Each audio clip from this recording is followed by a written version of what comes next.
Assalamualaikum warahmatullahi wabarakatuh. Halo semuanya, perkenalkan nama saya Muhammad Fabio Andre.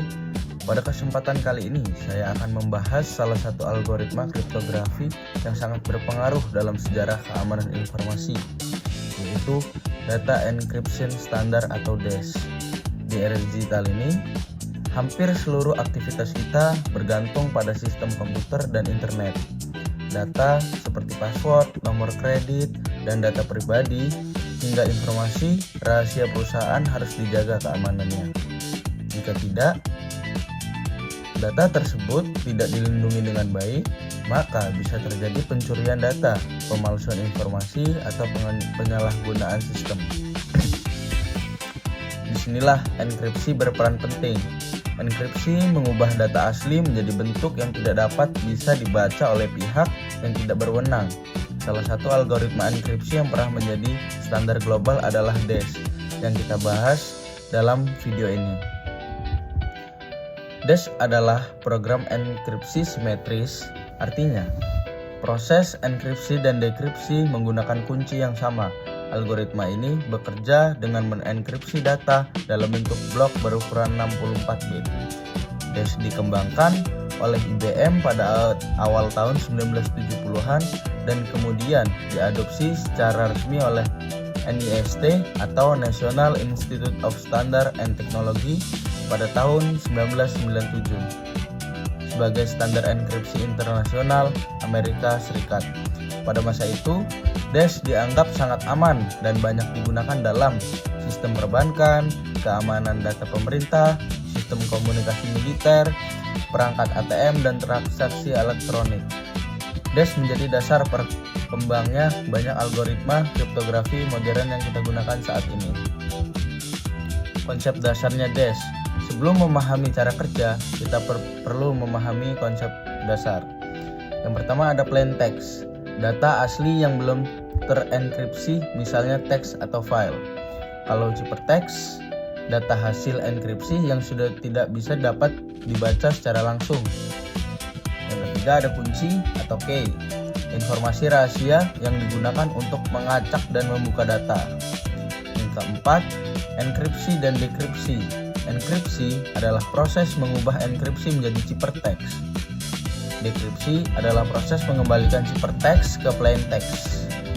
Nah, DES menggunakan konsep block cipher, artinya data diproses per blok bukan per karakter. Selanjutnya ada cara kerja algoritma DES. Sekarang kita masuk ke bagian utama, yaitu cara kerjanya. Yang pertama ada initial permutation atau IUP. Pertama, plain text berukuran 64 bit dimasukkan ke dalam DES. Data ini kemudian melalui proses initial permutation atau IP, yaitu pengacakan posisi bit berdasarkan tabel tertentu.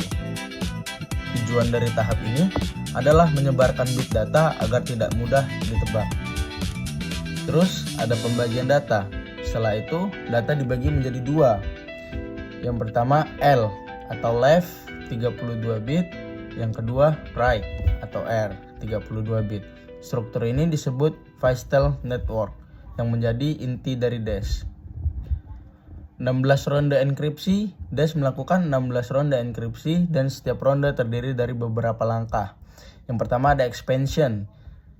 Bagian R diperluas dari 32 menjadi 48 bit. Yang kedua ada SOR dan sub-key. Data hasil ekspansi di SOR dengan sub-key ronde tersebut.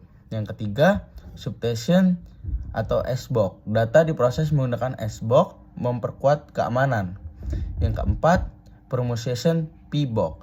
Bit-bit diacak kembali. Yang kelima, XOR dengan L. Hasilnya digabungkan dengan bagian-bagian menggunakan XOR.